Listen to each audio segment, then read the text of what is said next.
지금은 아는 것이 힘이다. 시간입니다.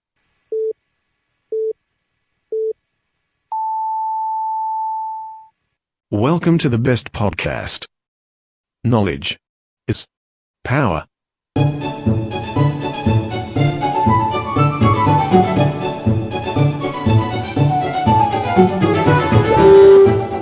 아임 시즌 8 먼데 2 대전. 네, 이번 주는 대전에서 활동하고 있는 각 정당의 정치인들과 함께 대전 지역 현안에 대해서 정당의 생각을 들어보는 정치 왜 합니까 시간입니다.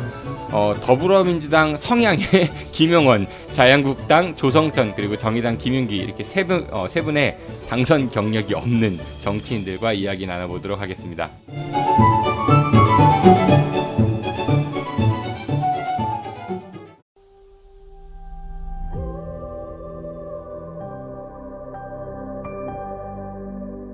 여러분 안녕하세요. 녹색연합 홍보대사 김미화입니다. 여러분, 지구를 지키는 방법 뭐라고 생각하세요? 굉장히 어려운 말이죠. 지구를 내가 지킨다? 녹색연합에 여러분들 회원이 돼주시는 방법이 가장 빠른 방법이거든요. 아름다운 지구인으로의 변신, 대전 충남 녹색연합 회원이 돼주십시오. 파이팅! 파이팅! 시민에서 회원으로! 시민에서 회원으로. 시민에서 회원으로! 먼데이 대전 정치 왜 합니까? 대전 지역 정치 꿈나무 세 분 모셨습니다. 먼저 더불어민주당 성향 김용원 대전 동구청장 정책비서실장 나오셨습니다. 어서 오십시오.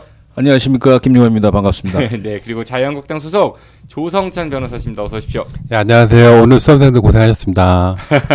방송은 다음 주 월요일에 나갑니다. 마지막으로 정의당 소속 김윤기 정의당 대전시당 위원장이십니다. 어서 오십시오. 예, 오랜만입니다. 김윤기입니다. 네, 그리고 저와 함께 이 난장을 진행해 주시는 중도일보 임병환 기자 나오셨습니다. 어서 오십시오. 네, 안녕하세요. 임병환입니다. 임병환 기자님께서 그 유튜브 채널 개설하셨는데 혹시 여기 계신 세 분들은 모르시죠? 그 광고를 하셔야지. 네. 관심들이 없어요. 네, 관심들이. 유튜브를 지금 보니까 제가 한 영상을 한 50개 정도 올렸더라고요. 그러니까 이제 취재를 다니면서 이제 보통 사진을 찍는데 이제 영상을 좀 찍어서 이제 그날 저녁에 퇴근하기 전에 이제 집에서 이제 좀 영상을 만들어서 기사에 온라인 홈페이지에 링크를 같이 걸죠. 뭐 이런 식으로 하는데 인기는 영 없습니다. 그 구독자 수는 어떻게 지금? 구독자가 지금 57명. 금방금방 늘을 거예요. 계속 하시다 보면은. 그런데 그 채널 이름이 뭐였었죠? 제가 지금 세종에서 취재 활동을 하고 있어서 우당탕탕 세종이라고. 우당탕탕 세종. 예, 네. 여러분 유튜브 우당탕탕 세종을 검색하시면은 우당탕탕을 만나실 수 있을 겁니다. 여기 세 분은 구독 눌러주셔야 됩니다.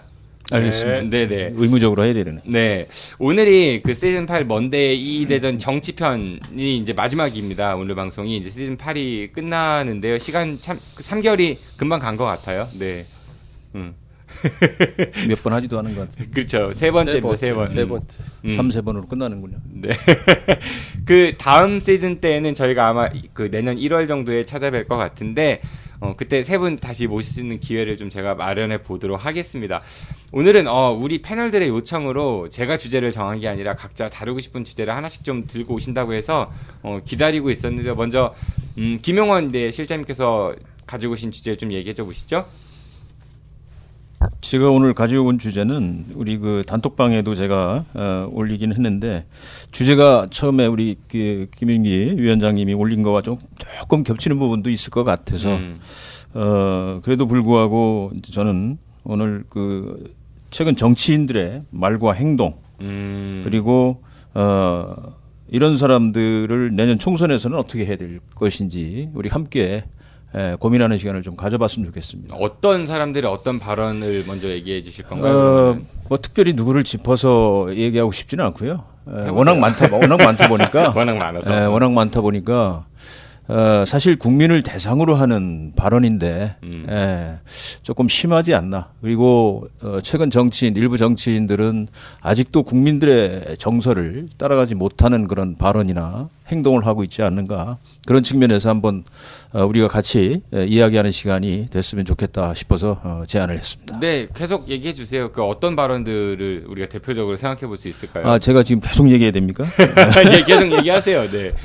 제가 며칠 전에 식당을 갔는데 식당에 써놓은 구절이 하나 있어요. 제목은 친절인데 세상을 내 편으로 만드는 것은 머리가 아니라 행동이다. 와 닿더라고요. 그러면서 요즘 우리 정치인들, 특히나 우리 정치인들은, 특히나 이제 선출직 그 정치인들이나 단체장들은 국민이 뽑은 거 아닙니까?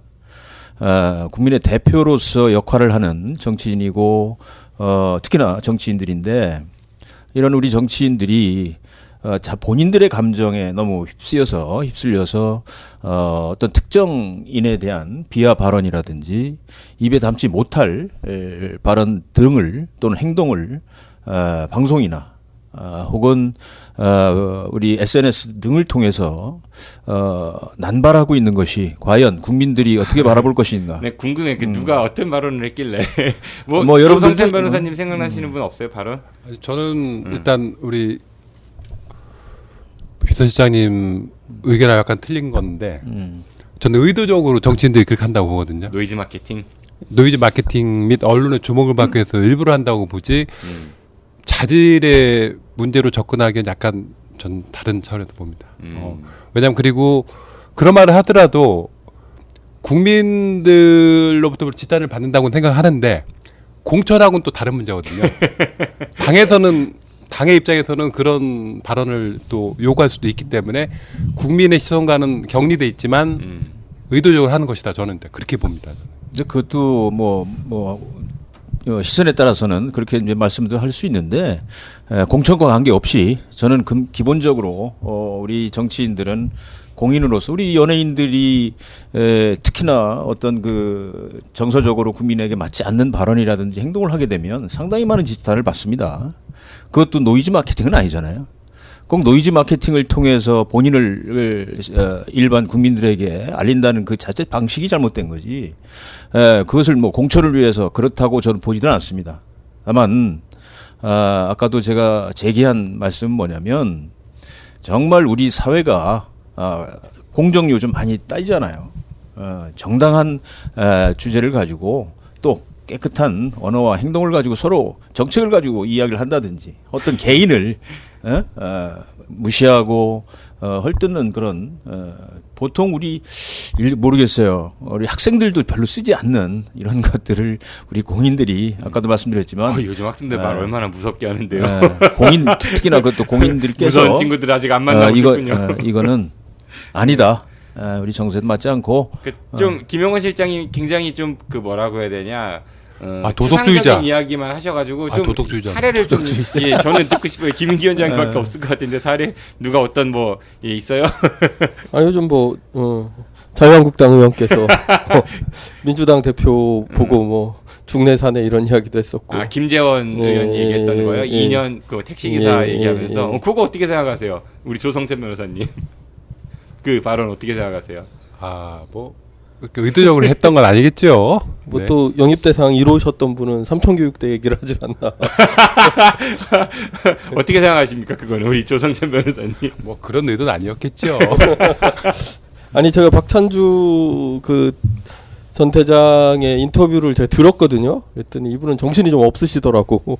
이분은 이렇게 나와서 정치하실 분은 아닌 것 같더라고요. 그러니까 이게 사실은 천안 거기 출마하실 생각도 있다 이제 출마하시는 것은 자유인데 사실 이제 정치인의 자질이라고 하는 것이 그러니까 내가 다른 생각을 할 수는 있지만 우리 사회의 국민들이 보통 어떻게 생각하는지 이런 것에 대한 이해가 있어야 되거든요. 근데 말씀하시는 게 이제 평생 명령만 하고 살아서 그러신지 모르겠는데 이게 명령대로 돌아가야 된다고 생각하고 삼천교육대 얘기하면서도 뭐라고 했냐면 나중에 변명이라고 극기훈련이 필요하다 이런 얘기를 하잖아요. 정신 제대로 차려라 이런 얘기 하잖아요. 이게 국민정서와 시대 정신과도 안 맞고 국민정서와도 동떨어진 거죠. 근데 저는 이제 이분은 좀 예외라고 생각해요. 이분은 정치인이라고 할 수도 없고. 근데 저는 이제 두 분 말씀에 공감하는 바가 있고. 근데 다만 좀 더 근본적인 문제가 한국 정치 체제의 문제인 것 같아요. 그러니까 이게 양당 체제에서 이제 그런 말씀하시는 분들이 사실은 그 상대 당만 이기면 이게 또 당선이 되는 구조거든요. 이제 그러면서 자기도 모르게 이제 나쁜 의미의 훈련이 된 거죠, 사실. 그러면서 상대를 비하하고 그러니까 사실은 이게 자극적인 발언은 계속 수위가 높아질 수밖에 없으니까 뭐 이런 좀 영향들이 있지 않나 저는 그런 생각이 좀 들어요.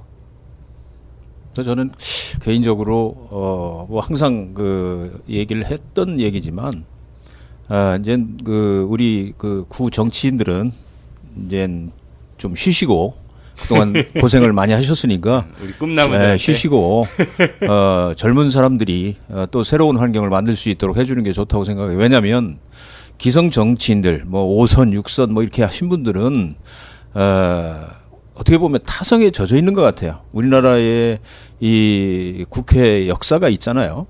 다들 아시는 거지만 여기서 이야기할 내용은 아니지만 그런 부분에서 선배들한테 배워오고 그런 것들을 몸으로 그동안에 익혀오고 제가 59초 TV에서 그 논평한 주제 중에 하나가 익숙함이 무섭다라는 거예요.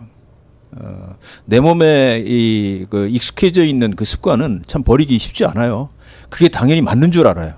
일반 보편적인 우리 시민들이나 일반인들이 봤을 때는 상식에서 좀 어긋나는 행동이고 발언인데도 그분들은 그게 정상이라고 봅니다. 그게 왜냐면 그동안 그런 것들이 당연시 되어 왔고 그런 것들을 사실 지금 SNS나 이런 것들을 통해서 많이 유포도 되고 있지만 또 그런 것들을 통해서 지금은 많이 국민들이 알게 되잖아요.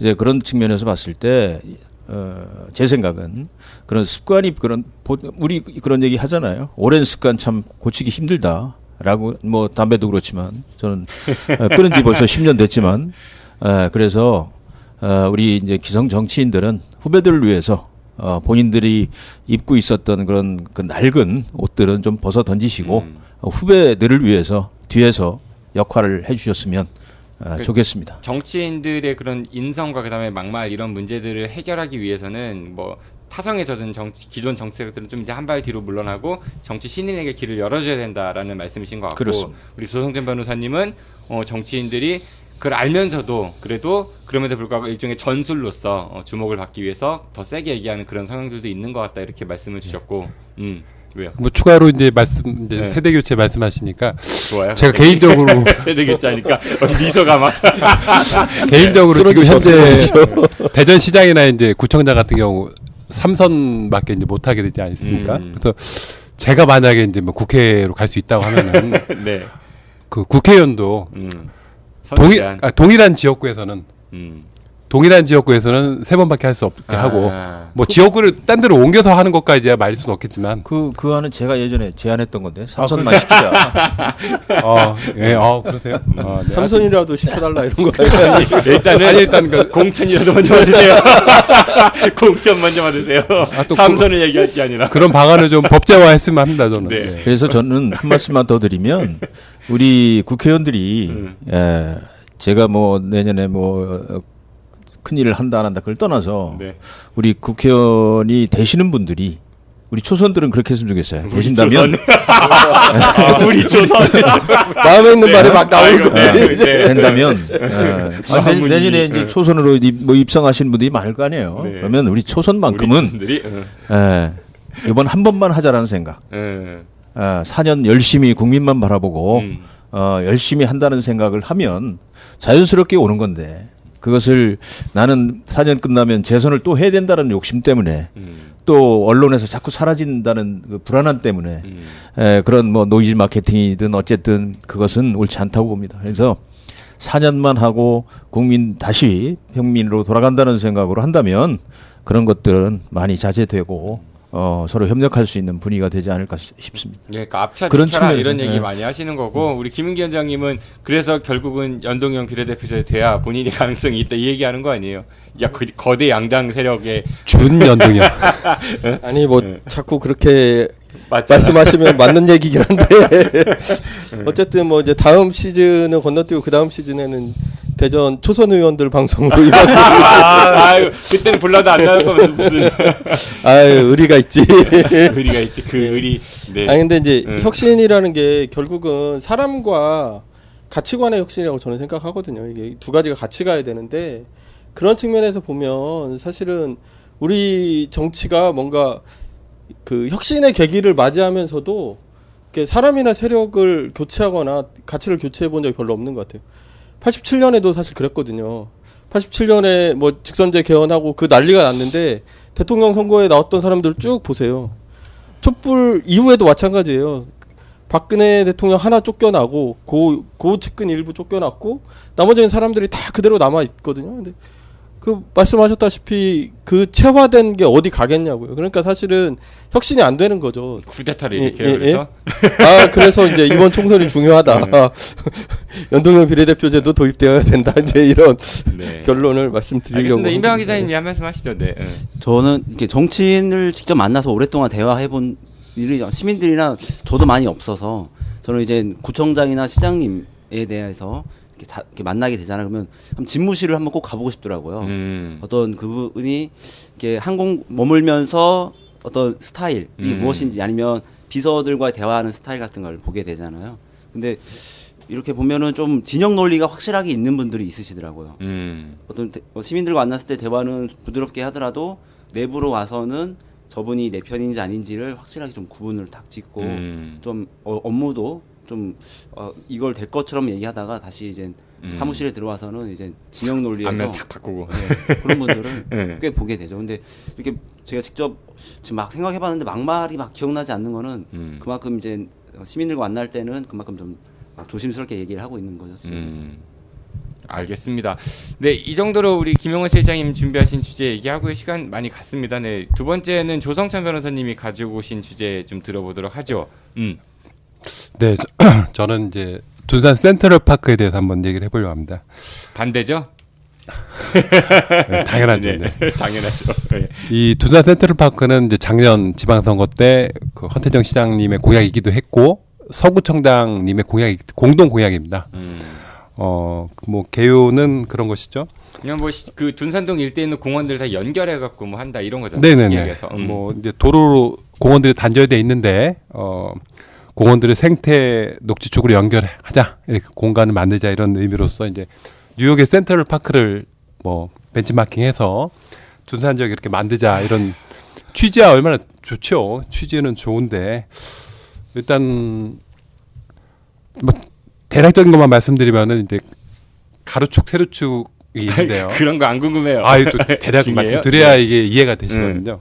그래서 둔산동에 샘머리 공원이라고 있습니다. 거기가 이제 가장 중심점이 되는 것이죠. 그래서 이제 가로축으로는 유등천, 샘머리 공원, 갈마 근린공원까지. 그 세로축은 보라매 공원, 그리고 둔산대공원, 갑천 넘어서 유성구 우성해상까지 이 섹터를 이제 모두 이렇게 만들겠다는 것인데 뭐 당장 말씀을 들어봐도 지금 면적이 160만 제곱미터입니다. 이렇게 지금 가로축 세로축을 하면요, 뭐 느낌상으로도 엄청난 지금 예산이 이제 들 거라고 추측이 되고 당초 처음에 이제 공약을 내세울 때는 2천억 원 정도가 들 것이다 이렇게 얘기를 했는데 그 이후에는 이제 당연히 더 들 것 같으니까 얘기를 안 하는 것이죠. 지금 이제 예산에 대해서는 전혀 얘기가 없는 것이고 아무튼 지금 계속 추진 중에 있고 얼마 전에 이제 뭐 2차 보고회까지 했더라고요. 그래서 내년 2월이면 용역이 완료되는 지금 상황인 것 같은데 일단은 제가 볼 때 뭐 큰 문제점이 두 가지인 것이죠. 일단 첫 번째가 이제 예산 문제인 것이죠. 돈이 너무 많이 든다. 돈이 많이 들기도 하거니와 지금 대전시에 돈이 없잖아요. 지금 도시 일모제에 따른 그 돈 많아요. 그 뭐 행사하면요 비싼 밥들 잘 드시던데요. 돈 많아요. 그런 돈은 있죠. 네, 하여튼.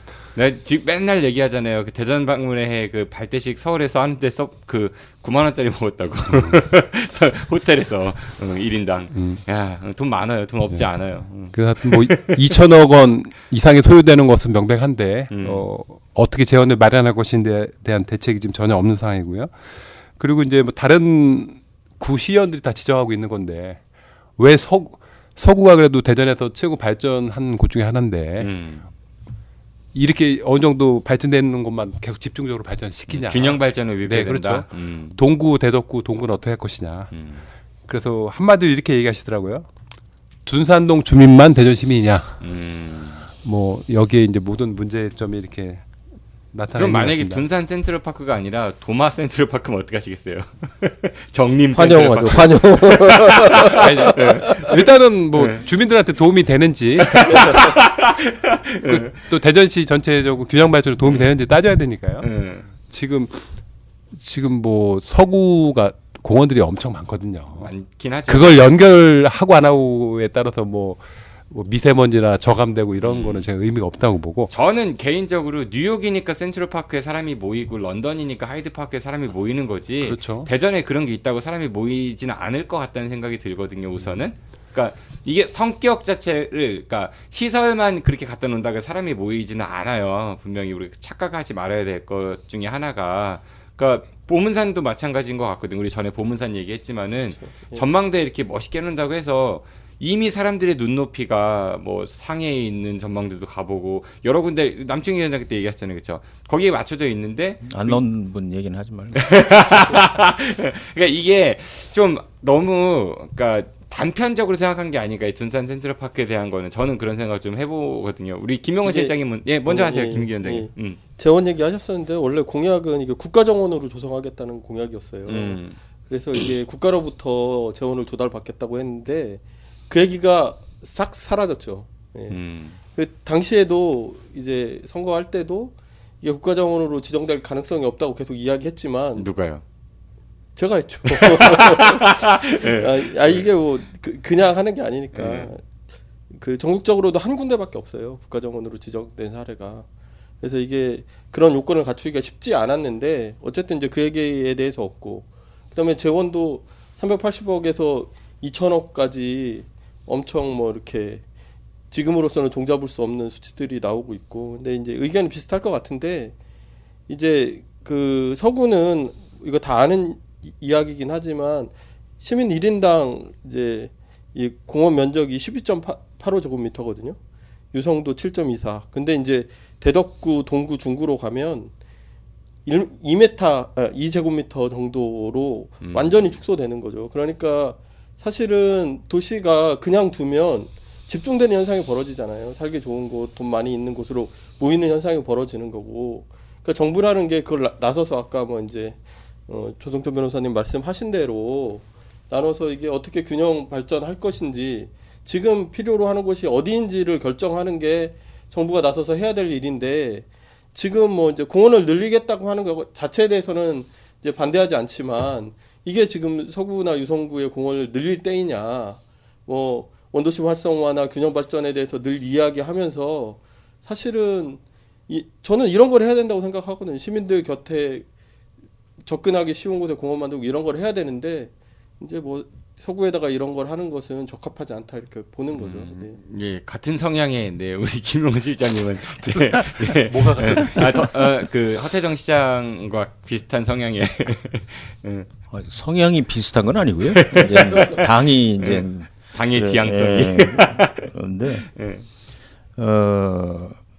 센트럴파크 좋은 겁니다. 중앙공원. 저기 뉴욕에 가봐도 너무 부럽고 그 역사도 있고 그 많은 사람들이 그 활용을 하고 또 관광객들을 유치도 많이 하고 있고 그런 센트럴파크 우리도 많이 갖고 있으면 얼마나 좋아요.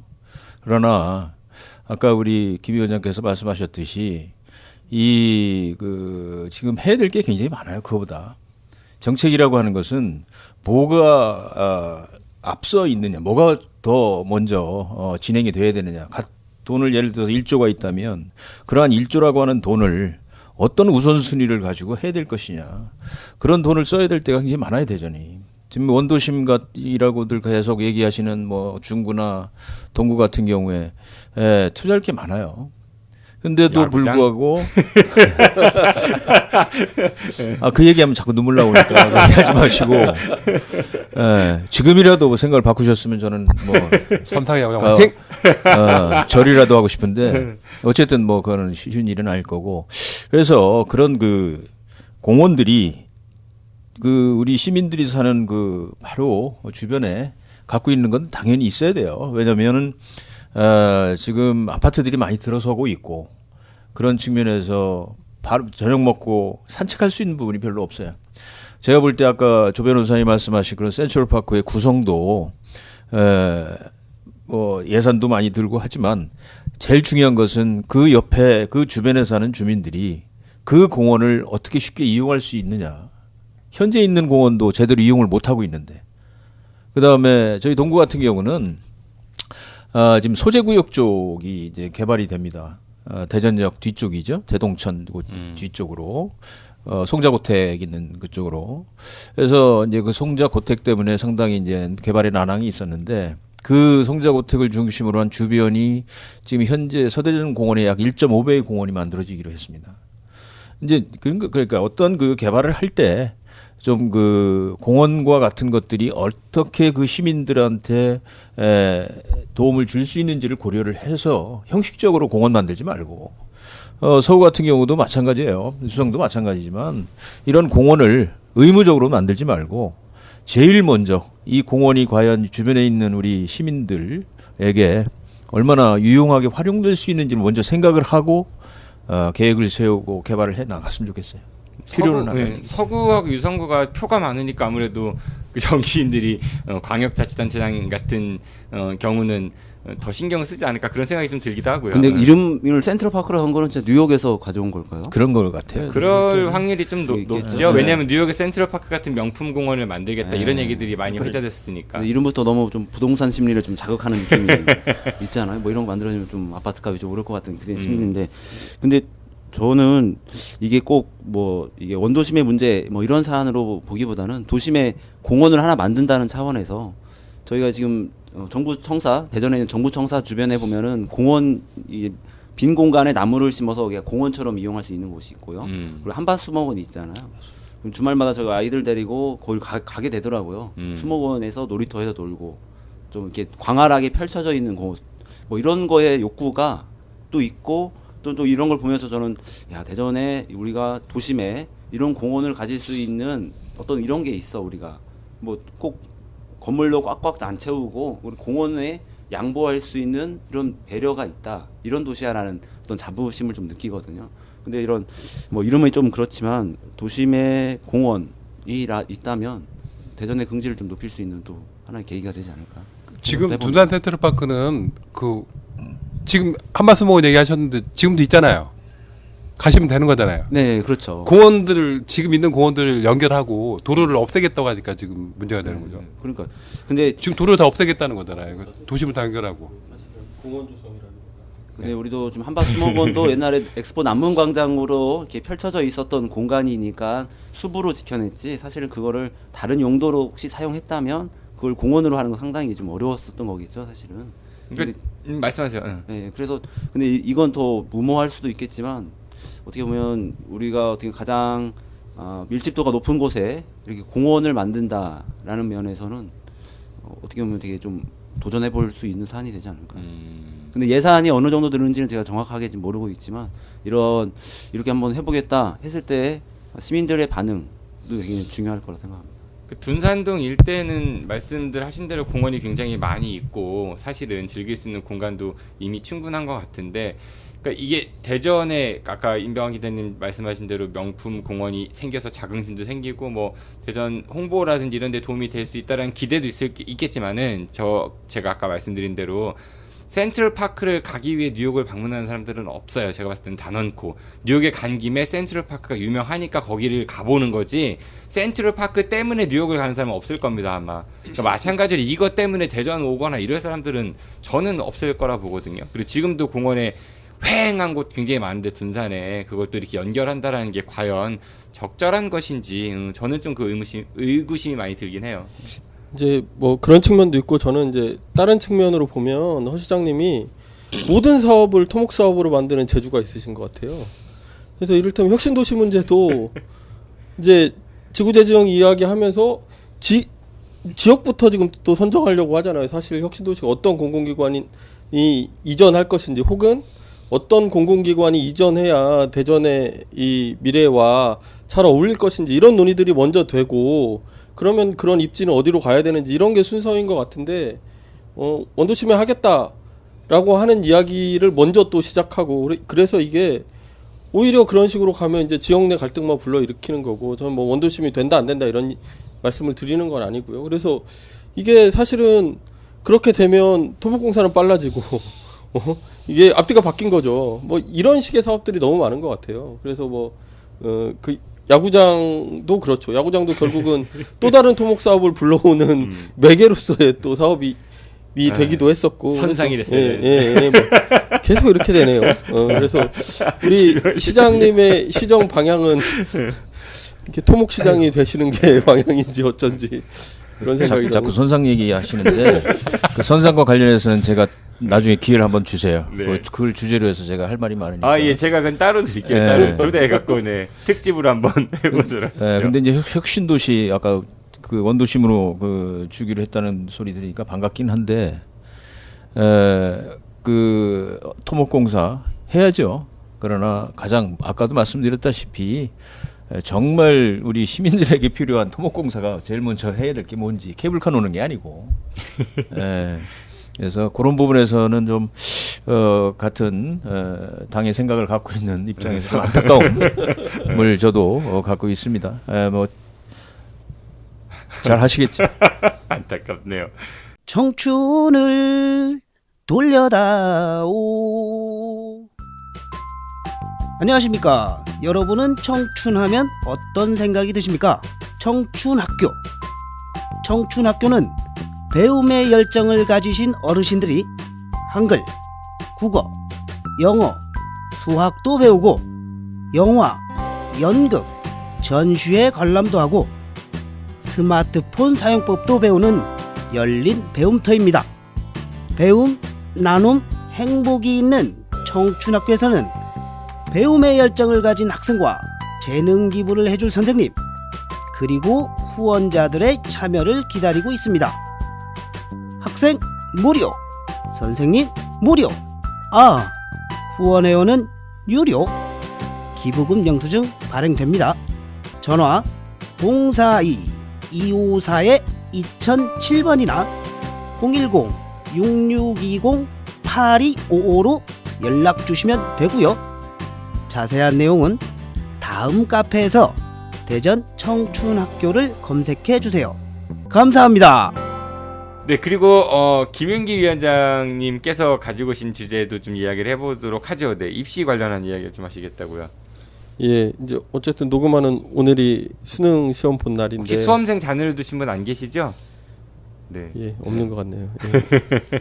예. 사실 이제 저도 어제 이렇게 보니까 정치인들이 다 이제 수능 대박 나라 응원한다 막 이렇게 메시지들을 쭉 올렸어요. 근데 저희 대구시당이 대구시당이요? 예, 대구시당에서 성명이 나왔는데 아니 수능 보는 학생들만 있는 게 아니지 않냐.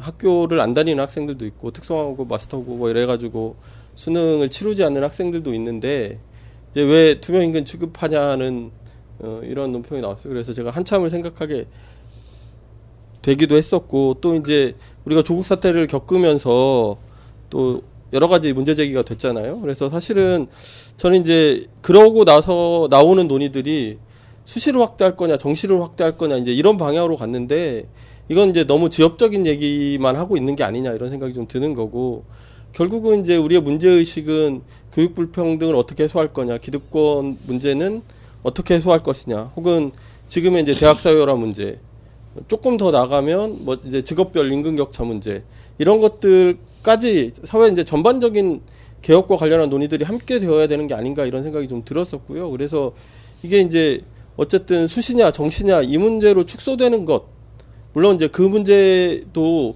당장은 뭐 이제 얘기해 볼 만한 과제이긴 하지만 이제 장기적인 지향에 대한 논의가 좀 빠져 있는 이런 상황이 좀 아쉬워서 오늘 이런 이야기를 좀 해봤으면 좋겠다 싶어서 예 들고 왔습니다. 뭐 자유한국당에서는 최근에 그 이른바 이제 특목고들의 일반고 전환 관련해 갖고 헌법소원까지 제기하겠다 뭐 이런 얘기도 나오는 것 같아요. 지금 조 변호사님은 지금 뭐 정시 수시 이야기라든지 아니면 이 특목고의 일반고 전환 이런 입시 제도에 대해서 전반적으로 어떻게 보십니까?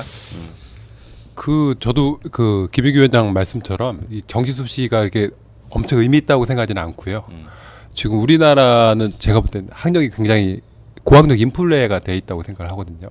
그래서 무조건 좋은 대학을 나와야 되고 그런 인식이 보편화돼 있는데 일단 그러한 인식을 안 하게끔 사회 전반적인 구조부터 바꿔야 되는 게 아닌가. 어떻게 바꿔야 돼요? 예를 들어 뭐 그 특성화고로 나와서도 충분한 임금과 대우를 받는다고 하면 굳이 좋은 대학을 갈 이유가 있겠습니까? 상식적으로. 정의당하고 비슷해지는 것 같아요. 예. 이게 정의당적인 생각인가요? 서구 갑이 후보가 없었는데. 아니 그래서 그런 그런 기본 베이스 하에서 교육 정책이 돼야 되는 거지. 단순히 지금 조국 사태 때 수시가 문제가 되니까 정시를 늘리자 이런 차원의 문제가 되는 것 같고, 참고로 이번 조국 사태 때문에 이 둔산동에 진짜 자녀 교육에 관심 많은 엄마들이 많잖아요. 돼지 엄마들.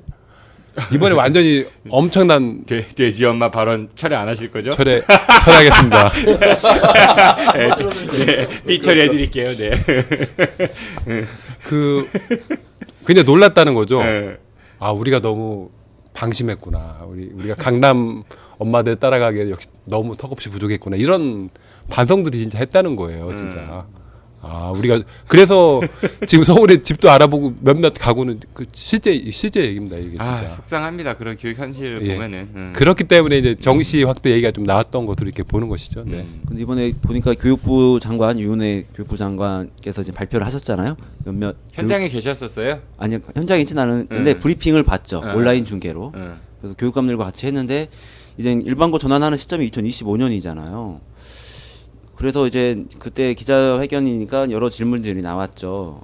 근데 이제 이게 좀 확정된 게 아니고 2025년까지 국민들의 의견을 받아가면서 진행할 예정이다. 뭐 이렇게 얘기를 하더라고요. 근데 지금 우리가 당장 어떤 사안이 결정이 딱 됐으면 그게 당사자가 있고, 당사자가 있으면 여기에 대한 의견이 바로 만들어지면서 좋든 싫든 뭐 이런 의견이 계속 더 나올 텐데, 2025년이면 초등학교 4학년이 이제 고등학교 입학할 때면 그 초등학교 4학년 학부모들이 지금 거기에 대한 의견을 낼 수 있겠느냐, 그런 생각이 좀 들더라고요. 또 당사자가 사실 나오기 어려운 환경에서 시간을 보내면서 제도가 고착화되는, 정해져 버리는 뭐 이런 현상이고, 또 그다음 2025년도에 전환하면서 발생하는 어떤 문제들이 있을 때 지금 단상에 나와서 브리핑하는 장관이나 교육감들 중에 그냥 책임질 수 있는 사람이 누가 있을까, 뭐 이런 생각도 들면서 좀 미리 정책을 발표해서 준비해가는 과정도 좋지만, 과연 여기에 대해서 정확하게 의견을 할 수 있는 계층이 누가 있을까, 뭐 이런 생각도 좀 했습니다. 그 총론에 대해서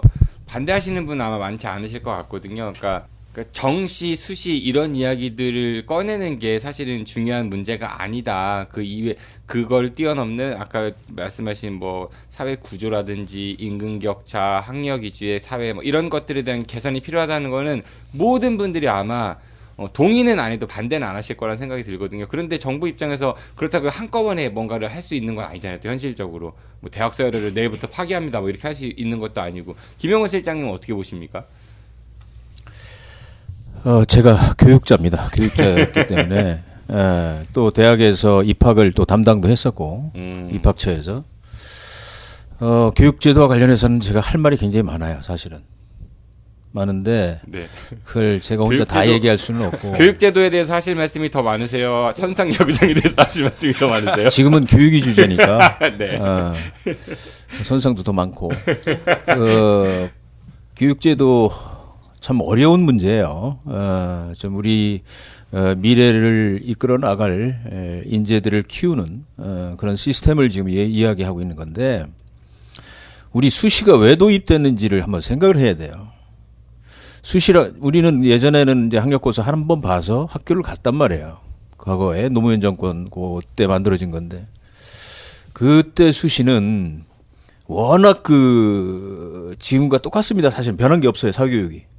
대학 가기 위해서 예를 들어서 아까 대치동 얘기하고 있지만 이런 아주 대학을 잘 보내는 그런 곳에 학원에 보내고, 또 그렇게 해서 또 대학을 가다 보니까 국영수 위주의 또 학원들 다녀야 되고, 이런 것들을, 이런 병폐들을 정시로 인한 줄이기 위해서 그거 아니더라도 학교에서 사실은 공교육이 잘 돼서 그 안에서 학생들이 다양한 스펙을 쌓고, 그 안에서 능력을 쌓고, 그 학생 기록부의 어떤 평가된 내용들을 객관화해서 그것을 통해서 내가 실력이 성적이 안 되더라도 정말 어떤 특정 영역에 열심히 해서 대학에서 본인의 능력을 펼칠 수 있다면 그것도 좋은 제도 아니냐, 이런 취지에서 아마 저는 수시가 도입이 됐고, 수시를 도입을 함으로 인해서 이러한 사교육도 어느 정도 정리가 될 수 있을 거라고 그 당시에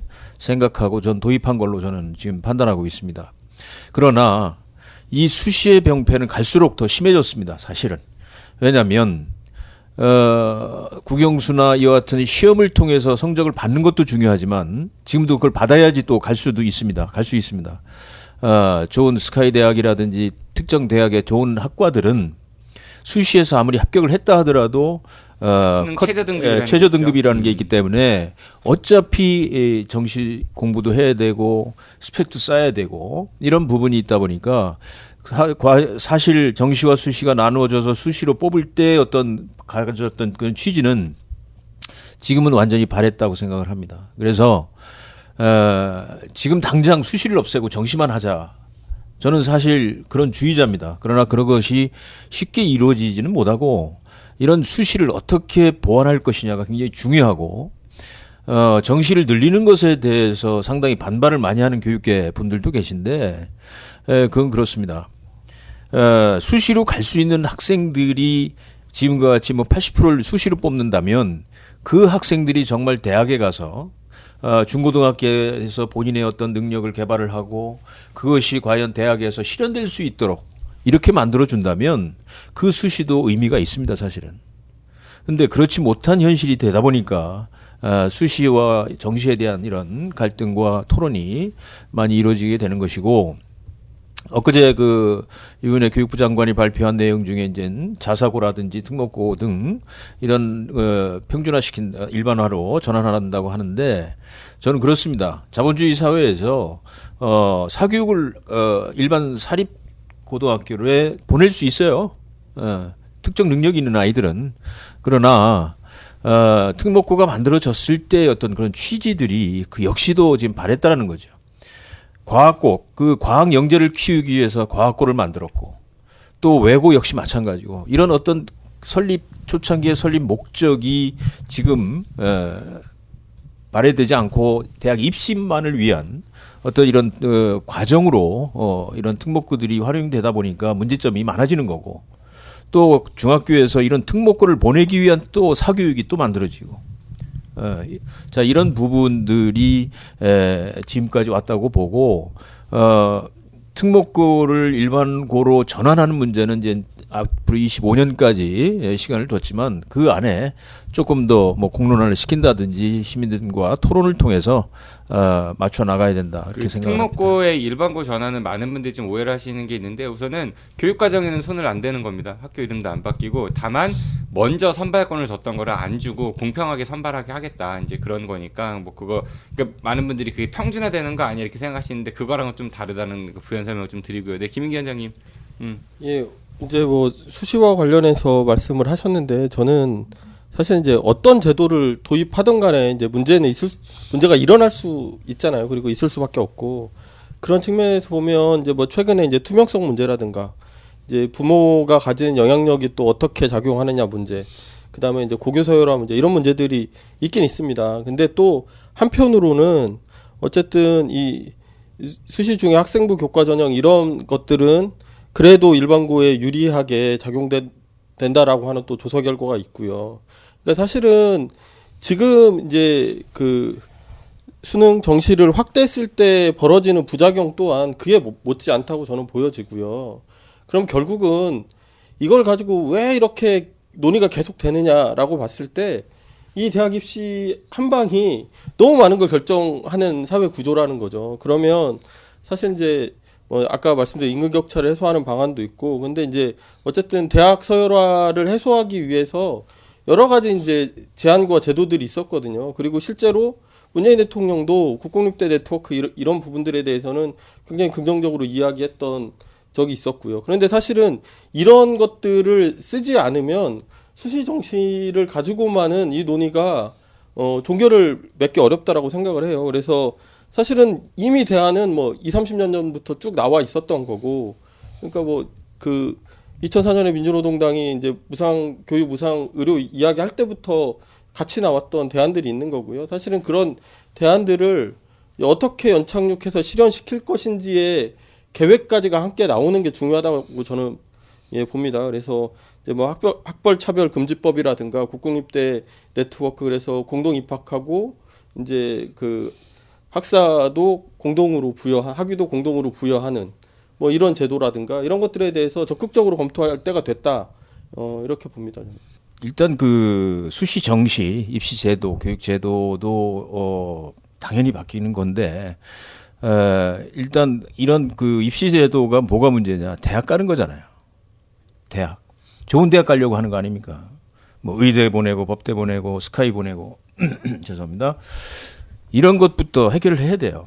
저는 아까 우리 위원장께서 말씀하신 어떤 그 국립대 이런 부분도 그렇고 사실 지방에 국립 거점 대학이 다 있습니다. 지방마다. 이런 그 국립 거점 대학들이 역할을 못 해요. 역할을 못 하고 역할을 할 수 있도록 만들어 주지 못하고 있고 그다음에 저는 개인적으로 그런 생각을 해요. 제가 이제 사립대 이제 오래 있었지만 국공립대부터만큼은 교수들도 교류했으면 좋겠어요. 서울대 교수가 저 충북대에도 가 있고 전근 가는 것처럼 교류 좀 했으면 좋겠어요. 그러면은 서울에만 그 뭐 유명한 그 학 교수들이 실력 있는 교수들이 있으니까 그쪽으로 가는 것도 있을 거란 말이에요. 그래서 국립대 교수들은 서로 이렇게 교류를 하면서 왜 사립대는 특성화 돼야 되고 무조건 뭐 고대 연대라고 해서 모든 과가 다 좋은 게 아니기 때문에 과거에 그 한양대가 법대가 유명하고 아주공대가 유명했던 이렇듯이 각 사립대들은 어느 정도 특성화를 갖게끔 만들고 그래서 인원도 좀 축소하고 그러면서 이제 국공립대를 그와 같은 통합된 글로벌화해서 교수들도 좀 교류를 하면서 지방에서 한 5년 하면은 서울로 불러들이고 우리 선생님들 같이 이러한 형태가 좀 그런 것도 하나의 방법이 아닐까 그런 생각도 해봅니다.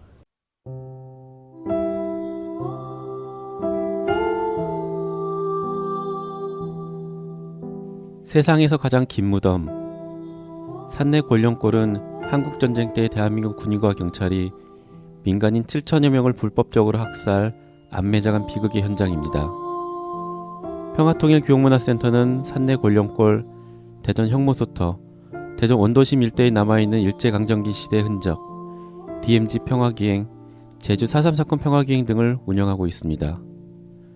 또한 남과 북의 평화통일을 위한 다양한 강좌도 개설하고 있습니다. 여러분들의 따뜻한 관심과 사랑으로 우리 아이들이 살아갈 이 땅에 평화의 씨앗을 뿌려주세요. 페이스북에서 평화통일교육문화센터를 검색하시면 평화통일교육문화센터를 만나실 수 있습니다.